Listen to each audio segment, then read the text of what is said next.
Good evening, ladies and gentlemen. Welcome to a new episode of Wound Farce, where we review and discuss your and our favorite comedy films. This is the world's first and only combination trivia host and professional wrestling announcer of Chilean descent that currently resides in Southern California, Ozzy V. And with me, as always, on this program, first in the Northern California Bay Area, world's famous juggler, Greg Larson. How you doing, Greg? Oh, I'm swell. How about yourself, Ozzy? I'm doing well. Thank you very much for asking. Excited to take a look at this film, has been a classic for decades for all of us. Also with us, ladies and gentlemen, Flesh Room producer Todd. How you doing, Todd? Yes, I saw this in theaters 40 years ago. I'm doing old. So this week we are reviewing and discussing the classic film Back to the Future, released on July 3rd, 1985. Todd, do you have a trailer available?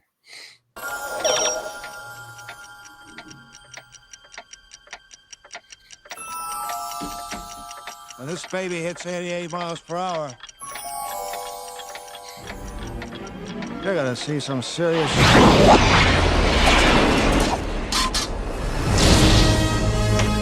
I'm from the future. I came here in a time machine that you invented. Great Scott! 1.21 gigawatts! What the hell is a gigawatt? And fly. Hello? Anybody home? You're George McFly. Who are you? Dad! Just relax, Calvin. You got a big bruise on your head. Well, that is your name, isn't it? Calvin Klein? It's written all over your underwear. We're sending you back to the future!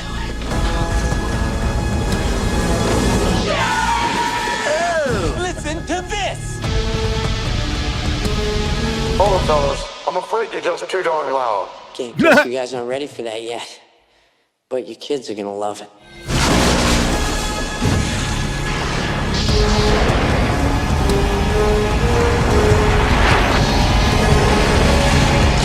Roads? Where we're going, we don't need roads. My God, has it been that long? And that was the trailer for Back to the Future, again released on July 3rd, 1985, rated PG with a runtime of 116 minutes, written by Robert Zemeckis and Bob Gale, directed by Robert Zemeckis, starring Michael J. Fox, Christopher Lloyd, Leah Thompson, Crispin Glover, and in this one, Claudia Wells as Jennifer. Now, interesting note about Robert Zemeckis and Bob Gale. When I looked at the photos of these two, I thought to myself, because this was Robert Zemeckis' last chance to make a movie. Yeah. He'd put out bomb after bomb after bomb, and then he nails it with this one. And I'm kind of thinking, like, what if Robert, because I saw the photos of these guys, Robert Zemeckis and Bob Gale. What if these two are actually the real life Marty and Doc? Because if you look at them, you could see that Robert Zemeckis is an old Marty McFly and Bob Gale is like a young Doc Brown almost. And I don't know if they actually did travel through time and it's like, hey, this movie came out, let's try to do it. This movie came out, why don't we try to do it? And they couldn't do those movies because it wasn't hitting well, because it wasn't coming from them. It was coming from somebody else that they tried to have a variation of. So it's like, hey, let's do what happened to us with the time travel thing, but we'll make it so nobody will believe it. I don't know. That's just like a theory. Is that why the original draft had the refrigerator instead of the DeLorean? Back to the Future 2. Who was it? Was it the Cubs that won the World Series in that? Yes. Uh-huh. Yeah. The same year that the Cubs did win the World Series, auto lace sneakers were released. I'm just saying. It's kind of a chicken and egg situation, though, because it could have been they saw it in the future, and because they saw it in the future, they put it in a movie, and because it was in a movie, then people made it. It's kind of like the whole Terminator paradox. There's no hoverboards, not the right ones. Don't give me that crap seriously. That they made. Those aren't hoverboards. Hoverboards are not on wheels. Look, I got my hoverboards jersey on, but although as a kid, I thought that would be the coolest thing in the world. Like, what's the difference really than a skateboard? Like, it's still just inches off the ground. Can't go over water. It does all the same stuff. Except for maybe you don't feel the gravel underneath you. Like, hoverboards really aren't as cool as I thought they were when I really look at the differences. That's I think fair, you're just I justifying suppose. the fact you don't have a real hoverboard. Look, we cope in our own ways, Todd. Okay. I understand that we're talking like we want to talk about hoverboards. However, technically that did not come around. Yeah, till we'll the save that for sequel. when we Yeah. Yeah, So let's stick with this first one here. Initial thoughts on this, man. I could go on forever about this movie. This was one of the two movies that my mom got so annoyed with me watching over and over again. It was this and Temple of Doom that I would just watch on repeat as a child over and over again, that she had to place a 2-week rule for me. Basically, once I saw a movie, I couldn't see the same movie for another 2 weeks. Wow. And Did you ever get in trouble for sneaking with a kid? I've never asked you that. You've told me this numerous times. that's true. And no, I haven't, because I would always be like, You never got caught, or you never did? no, it? I never tried, because it Oh. was more like she's that was the rule, and I didn't want to see it again badly enough to risk getting in trouble. Because So I what know would that, happen? Would you not get to watch it for a year? well, no, I What mean, was the- it's not like those were the only 2 tapes we had. You know what I mean? Like, my dad recorded movies off of Cinemax. He literally recorded Spaceballs thinking it was Star Wars. Awesome. Yeah. So he's pissed off he was pissed off every time I would watch Spaceballs, but I'm like, you were the one who recorded it. And he's like, well, I thought it was that other one with the things and the light swords and the little green guy. I'm like, you thought it was Star Wars. You thought this was Star Wars. He Yes. had all those things he said, though. I was like, but I'm like, why would Star Wars be on Cinemax? The Cinemax never got the good ones. We got Bikini Car Wash 2. Hey, Thought you said he didn't get the good ones. exactly. You can go watch our review on Flesh Wound After Dark with me and Dan. Spoiler, we loved them. Ozzy didn't want to guest review on those, unfortunately. Yeah, not so much. So yeah, one of the movies that plays just because I loved it so much. I know this movie feels like the back of my hand. Although seeing it on the big screen recently, there was one thing that I caught that I never caught before in all my times that I saw it. I'm sure you guys saw it or caught it. I hope I know what it is. There's a few things, but what was it? I'm curious. Okay, it was where Marty is first showing Doc his picture, and then Doc says, The head. "This is a terrible photo job. They cut off your brother's hair." It didn't hit me till that point that Dave begun disappearing at that point, and his hair disappeared, and that never hit me before until watching it on the big screen. I was looking day for did little you watch details it? in the background. I'm sorry. What day did you watch it on the big screen, Ozzy? November. Okay. No, wait. Today's the 8th. Yesterday was the 7th. November 2nd. Okay. So it wasn't after Thursday. So the Broncos clock didn't. Oh my stick out. gosh. Oh my. Yes. I saw the Broncos clock. I've ignored it every single time I've watched the movie. I would not like to think Doc Brown is a Denver Broncos fan. Rather, he saw that clock on sale because the Broncos at the time were trash. It's probable. Yeah. Todd? Sorry. What's your question? I don't remember.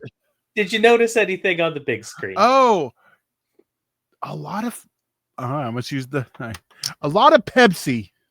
But like at first I was like, okay, like I get it in the 80s. That makes sense. In 85, Pepsi was huge. People were dumb in mid 80s, lots of cocaine, but we'll get whatever. Pepsi was huge. When we went to 55 and that I saw that Pepsi box, I was annoyed because in 55, Coke was dominant. But then I realized the band had it. There was empty Pepsi in the band. Pepsi was really big in the black community because Coke was kind of came off as racist for some reason. I don't know the whole history of that part, but the black community embraced Pepsi. So the fact that it was the band who had it, and it was a box that they had the speaker on. It actually, I was like, okay, I was like, all right, that makes sense, even though F Pepsi, but whatever. But the thing I noticed, I never noticed, it was like, I don't want to fight with no reefer addicts. And then they were smoking weed. I mean, that was the first time it clicked what they were doing. And there was another thing that clicked, but I'll get into that in favorite moments. Got it. So you might know what it is. All righty. So where the Oh yeah, well, thrown off. I forgot. Yeah, I Sorry. know. We're getting into our favorite moments. No, because I didn't get my I don't initial. even think we did initial thoughts. Yeah, go ahead, Greg. I'll come. Did you do a Mozzie? I No. did because I talked about the 2-week rule. 2 weeks. There you go. That's right. Great. Yeah, so this movie, I've always loved this entire franchise, even the third one. And it was fun because when we went to the theater to go watch it, we actually watched it last night. My wife, she'd seen the movie, but she didn't remember any of it. So it was like going to see it for the first time for her, which was great. And we even got this fun little poster from the theaters. Oh no! Oh, that's cool. Nice. Yeah. So, No popcorn buckets. no, we didn't go to AMC, Oh, but okay. I really wanted that popcorn bucket. That was pretty legit. But yeah, I mean, this movie's always been great. Like, it's a very well-rounded movie. Great story. One of the things my wife even brought up was like they didn't spend a lot of time like diving into the character development of mostly. They just kind of like, let's go tell a story and you're along for the ride. And they did a great job at it. You still felt for all of the characters within it, and you got just enough. You didn't have to be spoon-fed everything. And so yeah, this whole movie's always been fun, and it was great to watch again. Done. Yeah, saw it in '85. Loved it. When it hit video cassette, got it. Watched it over and over. It's just one of those movies that it's a classic. I mean, there's no way around it. I mean, it's still like new fans. People watch it now. I mean, it just works. It is crazy though that now that like it's 40 years old. Yeah. It's I mean, the future's 10 years ago at this point. It's kind of strange, but yeah, though this is one that I love, always have. And I do notice things the more times I watch it. Like I don't remember what it was that it clicked that Lorraine's drinking pop-off vodka. Yes. it's just something about it. But like that's a special statement. You know, she's an alcoholic and they're broke. yeah. So, are we ready to get into our favorite moments then? Yeah, calm down, Ozzy. How many do you have? I have didn't write the any. one. I have the one because this one. I mean, there's tons of this parts in this movie that I love, but there's one scene in particular that seeing it on the big screen is almost like one of the most memorable moments in like all of cinema, at least in my head. There's actually two moments, and it's really hard to pick between the two, but the one I'll have to go with just because like it was such like when you see a movie on the big screen, it's a lot easier to imagine seeing it for the first time, right? Because you're used to seeing so many movies on the big screen for the first time. So as I'm sitting there, I know what's going to happen in this movie. And I know that when he's getting chased by the skateboard and they're going to ram him into the manure, I know what's going to happen. But when he walks on the car and jumps on the skateboard afterward, and the four individuals are turning, looking at him, shocked at what he just did before running into the manure, like that was perfect. Like, especially they showed its practicality by making it a single shot, and that's what made it so impressive as well. And it just kind of like really set in stone, like, whoa. Like you saw at the beginning of the movie with Marty on a skateboard latching on to other cars and going from place to place, and you're like, yeah, that's pretty cool. But then when he did that, you're like, holy cow, he is awesome. Like, Yeah. and you're just completely floored by not only his character, but at that moment, just because like that was such like a great, like heroic, because you had the music hit in with as well, with the shot and the theme, everything like is just like a perfect little like 20-second clip there. My favorite. I do have a second one that's like up there close that I feel the same way about in terms of like, what you think of cinema in general, like, the Indiana Jones Raid of the Lost Ark with the, he's looking at the idol, he's measuring it up, like it fits in that realm. Marty going over the Biff's car, get on the skateboard is right up there. Yeah, that's a phenomenal scene. I First off, I want to give an honorable mention. It's not a favorite moment, but the DeLorean in general is on the Mount Rushmore of movie vehicles for me. And TV, both of them all together. yeah, it is always going to be phenomenal. I don't know why that car did not do well. So Because from all reports, it was a shitty car. gotcha. But that's why it was cheap and it was on sale. Well, Yeah. that and all the cocaine issues. Well, yeah. yeah.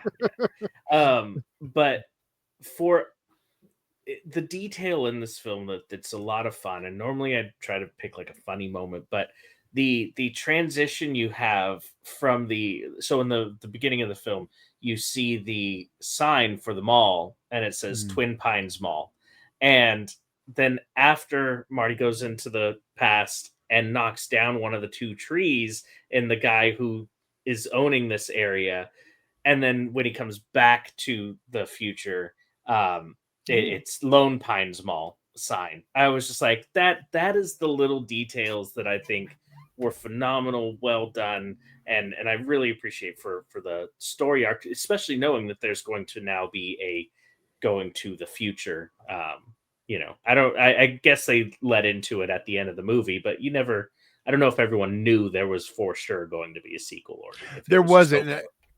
And I want to throw something out. People sometimes when they see the original theatrical version, like the version that we all saw in theaters, are like, well, why didn't it say to be continued? And I'll tell you why it didn't. Because to be continued does not appear in this movie until the home video release and the cable release. So it never said to be continued theatrically.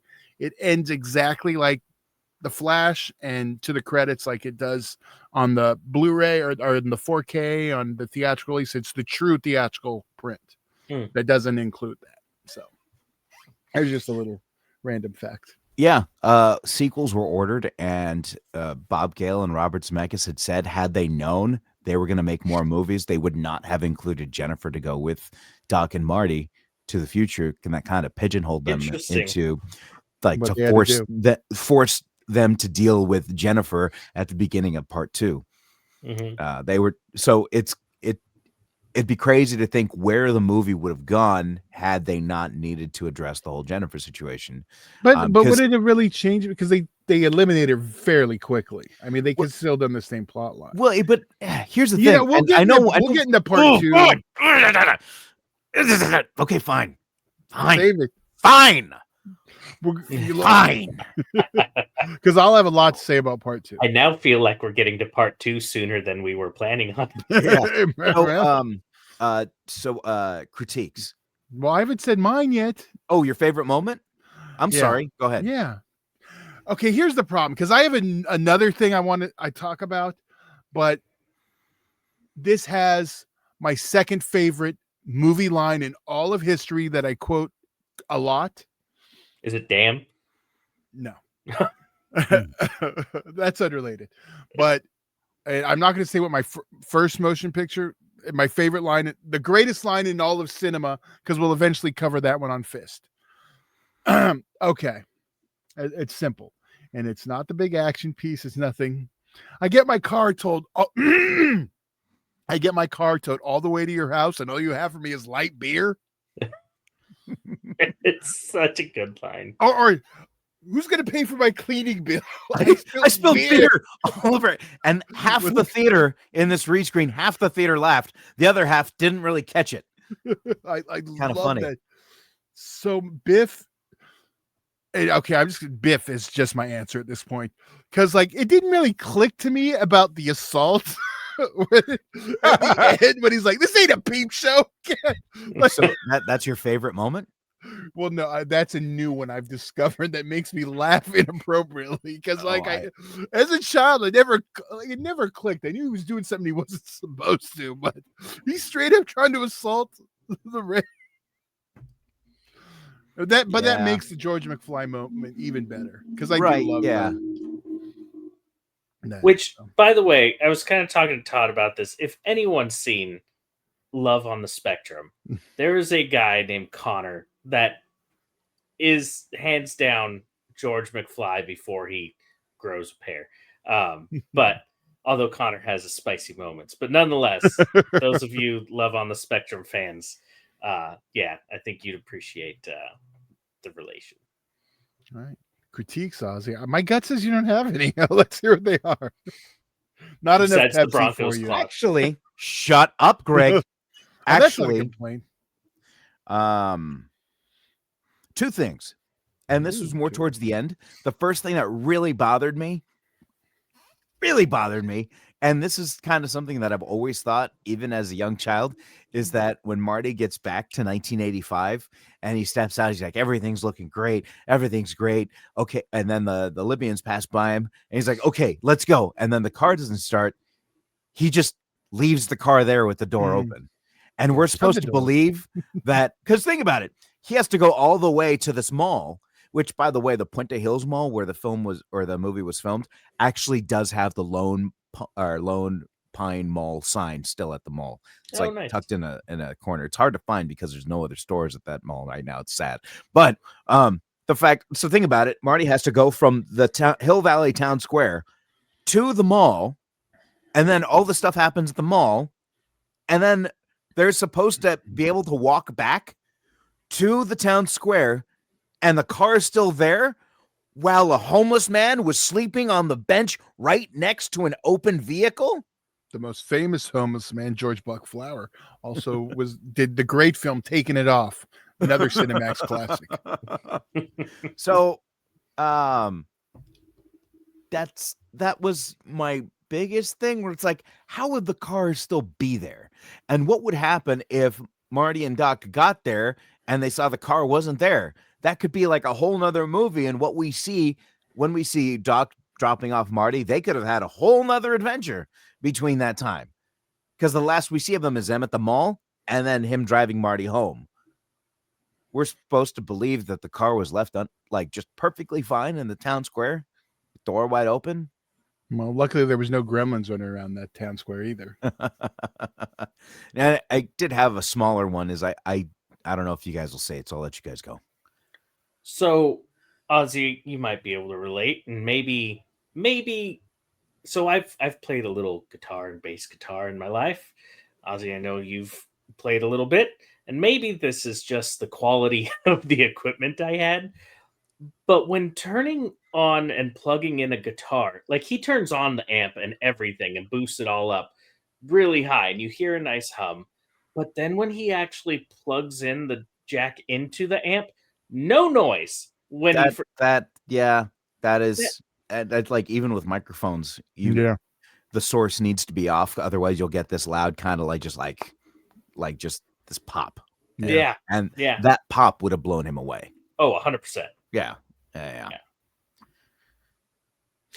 All right. Mine is, and it's actually the Crispin Glover complaint. It's always bothered me too. The end, when they get back to the future and everything's better is just wealth. It's not the happiness of everything. And the book isn't there yet, so they're already wealthy. And I could have dealt with everything till the truck. The truck to me was overkill. It's like we're all happy now because we all have money and fucking stuff. I never liked it. Crispin Glover argued that to the point. I get that, but I don't know. It's just at 85, it makes sense why they did it, but Crispin Glover actually had arguments with Zemeckis because he hated it. He didn't want to do it. When you hear Crispin Glover talk about the movie, though, you get a sense that he actually cared about making something better than what it could have been. He's And an artist. I appreciate that about him. Yeah, 'Cause I love Crispin Glover. Yeah, like that's a fantastic point. And I do think the movie, if it would have been Crispin Glover and Eric Stoltz, you can't have two over the top weirdos. It would have just, I see why it didn't work. Like they're too actory, I think. Well, Crispin Glover's more of a weirdo, but like Eric Stoltz is a method actory guy. I get why like you needed Michael J. Fox and why that, yeah. You know, there's still one shot of Eric Stoltz in the movie, right? He's the punch when they punch Biff from the shoulder. That's funny. And which, by the way, when Marty punches Biff in the cafe, that's so right. But that scene works better because Biff stands up and he looks to be getting taller and taller to where he kind of dwarfs Marty. That wouldn't have worked with Eric Stoltz. Yeah. Well, so but you're like because Michael J. Fox is legitimately small. I don't know if they still did the same joke in the other version, but right. But yeah, they said that the over the swing, like you see him from behind. Yeah. Yeah, and I'm sorry, but Michael J. Fox nailed. Wait, probably shouldn't use that term. He perfectly did that scene with his mom, and I'm sorry, I don't know how many people his innocence, but also like, the way he handled that entire scene. I don't know if many people could have pulled it off the way he did, where it didn't just gross you out. That's a fair point. Do we still need more critiques? No, I don't. I think we had too many, but yeah. Well, despite we're really nitpicking.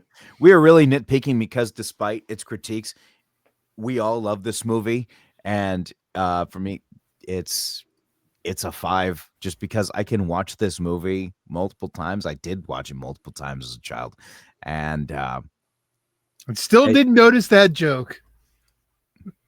Fair point. But I can't say anything inherently bad about the movie just because it's at the time it was such a unique story and everybody can get behind it. There is not one person I've met on this planet that says I didn't care for the movie. Mm-hmm. I've talked to somebody who said I've seen it a bunch of times. I don't need to see it again, but never ever has anyone said it's not a good movie or I didn't like it that much. Like everybody loves this movie. Yeah. Like when I went to see it, because I went to see it on Devil's Night Halloween, the day before Halloween, and there was no IMAX screenings announced that first day, so I just scheduled a regular screening in one of the big theaters, and I didn't want to cancel it because the theater was full and I wanted that full theater energy.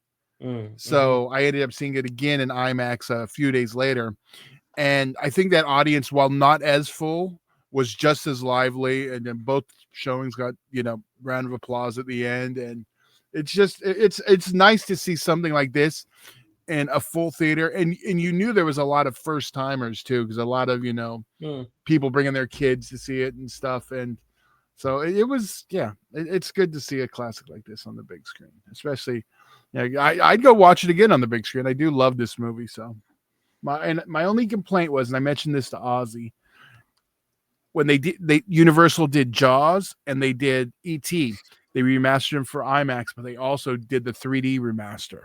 And I wish they would have done that for this, because I'd kill to see this in true 3D. Oh, let's get that 4D, 3D. Oh, make it happen. You're right. I mean, if you're gonna do it for Dogma, you can do it for something with a little bit more action. And if you do not have a copy of this film, be it hard copy or digital copy, it is available to stream on Netflix as of November 8th. So you can check it out then if you haven't in a while. And it looks like all 3 of the films are available. Did you guys ever watch the Back to the Future cartoon? I watched like the first couple episodes. I was older when it came out. It was kind of old for it. But I watched Rick and Morty. Does that count?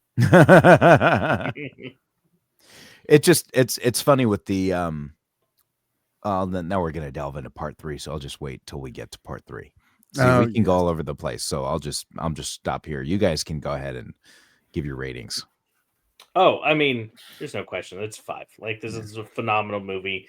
Like, it's one of the classics that I don't ever. It's ironically timeless. Todd? Yeah, I'm a 5 also. Love this one. I want to watch it again just talking about it. Mhm. Yeah.